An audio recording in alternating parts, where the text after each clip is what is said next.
చంద్రబాబు నాయుడు గారు రచించిన రచనలన్నిటినీ వారి పత్రికల్లో పతాక శీర్షికల్లో వస్తాయని చెబుతూనే వచ్చాం. చాలామందికి అది రాజకీయ కోణంలో కనపడింది. మేమైతే పూర్తిగా చంద్రబాబు నాయుడు గారు, రామోజీరావు గారు వ్యక్తిగతంగా వైఎస్ రాజశేఖర రెడ్డి గారిని, వైఎస్ జగన్మోహన్ రెడ్డి గారిని రాజకీయ పతనం చేయాలని కంకణం కట్టుకున్నారనేది జగమెరిగిన సత్యం.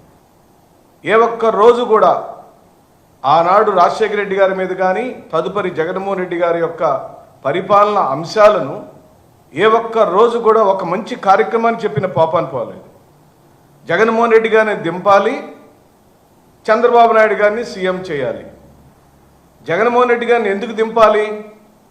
మన సంస్థల్లో జరుగుతున్న అక్రమాలను గుర్తించినటువంటి సబ్ రిజిస్ట్రార్ గారు, చిట్ ఫండ్లకు సంబంధించినటువంటి సబ్ రిజిస్ట్రార్ గారు సిఐడి కేసు కంప్లైంట్ ఇస్తే 2023 జగన్మోహన్ రెడ్డి గారికి నిజంగానే మార్గదర్శి మీదనో, మార్గదర్శి చిట్స్ మీదనో, ఈనాడు దినపత్రికల మీదనో వ్యక్తిగత ద్వేషం ఉండుంటే 2019 జూన్ నుంచే మీ మీద కక్ష సాధింపు చర్యలు జరిగుండేవి కదా.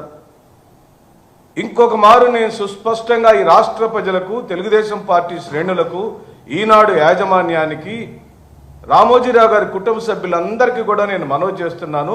ఇది మీ కుటుంబానికి, జగన్మోహన్ రెడ్డి గారి కుటుంబానికి సంబంధించిన అంశం కానే కాదు, లేదా తెలుగుదేశం పార్టీకి, వైఎస్ఆర్ కాంగ్రెస్ పార్టీకి సంబంధించిన అంశం మరేమీ కాదు.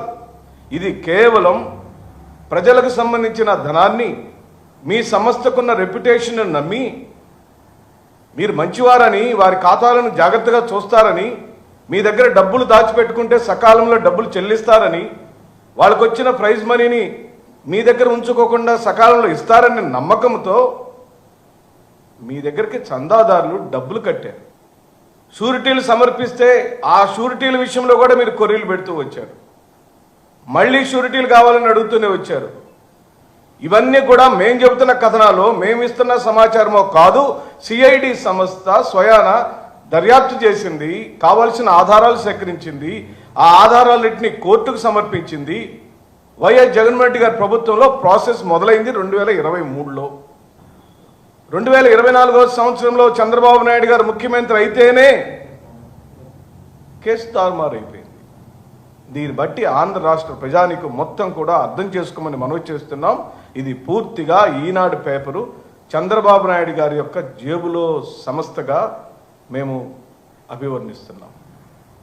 చంద్రబాబు నాయుడు గారు ముఖ్యమంత్రిగా ఉంటే చాలు, చంద్రబాబు నాయుడు గారు ముఖ్యమంత్రిగా ఉంటేనే ఈనాడు సంస్థ కల్పవృక్షంలాగా ఉంటుంది. చంద్రబాబు నాయుడు గారే ఉండాలి, చంద్రబాబు నాయుడు గారే పరిపాలించాలి, చంద్రబాబు నాయుడు గారి యొక్క ఆధ్వర్యంలోనే వారు చేసే అక్రమాలకు ఈ రోజున పూర్తిగా సంపూర్ణమైన మద్దతు కలుగుతుందని చెప్పి భావిస్తూ ఇది పూర్తిగా క్విట్ ప్రోక్రోగా మేము అభివర్ణిస్తున్నాం. అంటే నేను అధికారంలోకి వస్తే నీ కేసులు మాఫీ చేస్తాను, మరి నువ్వు నా కోసం ఏం చేస్తావు? ఏం చేస్తాను? జగన్మోహన్ రెడ్డి ఏం మంచి పని చేసినా ఆ మంచి పనుల గురించి ఎక్కడా నేను మాట్లాడను.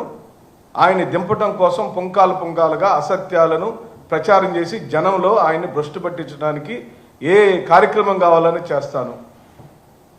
మరి ఇది ప్రజలు అర్థం చేసుకోరా అని అంటే ప్రజలకు తప్పుడు సమాచారాన్ని పదే పదే చెప్పటం ద్వారా దాన్ని నిజమే కావచ్చేమో అనుకునే అనుమానం కలిగించే విధంగా కథనాల మీద కథనాలు, అసత్య కథనాలు, సొంత కవిత్వాలు, మరి ఈ రోజున మీరు రాసిన రాతలన్నిటినీ గమనిస్తే పూర్తిగా వర్గీకరణ కార్యక్రమాలు జరిగింది, అసత్యాలు ప్రచారం చేయటం జరిగింది, వ్యక్తిత్వ హననం జరిగింది. అది వ్యక్తిత్వ హననం ఆనాడు స్వర్గీయ రాజశేఖర రెడ్డి గారైనా, తదుపరి ఆంధ్ర రాష్ట్ర ముఖ్యమంత్రిగా అయిన జగన్మోహన్ రెడ్డి గారి మీదైనా, జగన్మోహన్ రెడ్డి గారి మంత్రివర్గ సభ్యుల మీదైనా, జగన్మోహన్ రెడ్డి గారి ఎమ్మెల్యేలైనా, ఎంపీలైనా, ఎమ్మెల్సీలైనా, చిట్ట చివరకు జడ్పీటీసీలైనా సరే, సర్పంచ్ స్థాయి వాడైనా సరే, వాడు వైఎస్ఆర్ కాంగ్రెస్ పార్టీకి సంబంధించిన వాడైతే వాడు పనికిరాని వాడే, వాడికి పరిపాలన రాదు, వాడు రాజకీయాలకు పనికిరాడు, వాడు అక్రమార్జనలు చేస్తున్నాడు, వాడు దొంగ అంటున్నారు. మరి చంద్రబాబు నాయుడు గారిని, రామోజీరావు గారిని కూడా, రామోజీరావు గారు స్వర్గీయులయ్యారు కాబట్టి మేము వారి గురించి మాట్లాడకూడదు, అది సంస్కారం కాదు. కానీ సంస్థలకు సంబంధించిన అన్యాయాలను ఎక్కడి నుంచి ప్రయాణం మొదలైంది, ఎక్కడి దాకా రామోజీ ఫిలిం సిటీస్ దాకా ఎలా ఎదిగాం? ఈ ప్రయాణ కాలక్రమం అంతా కూడా పరిశీలిస్తే మీరు ఎదిగిన కాలం అంతా అత్యధిక కాలం మరి చంద్రబాబు నాయుడు గారి అధికారంలో ఉన్నారు. ఎందుకు సంస్థలను నిర్వీర్యం చేస్తున్నారు, వ్యవస్థలను నిర్వీర్యం చేస్తున్నారు?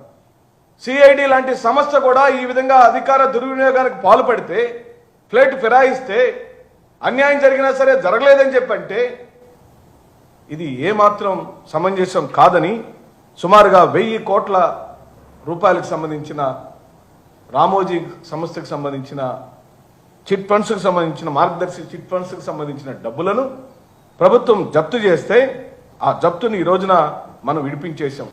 బ్రహ్మాండంగా అధికార దుర్వినియోగం చేసేసాం.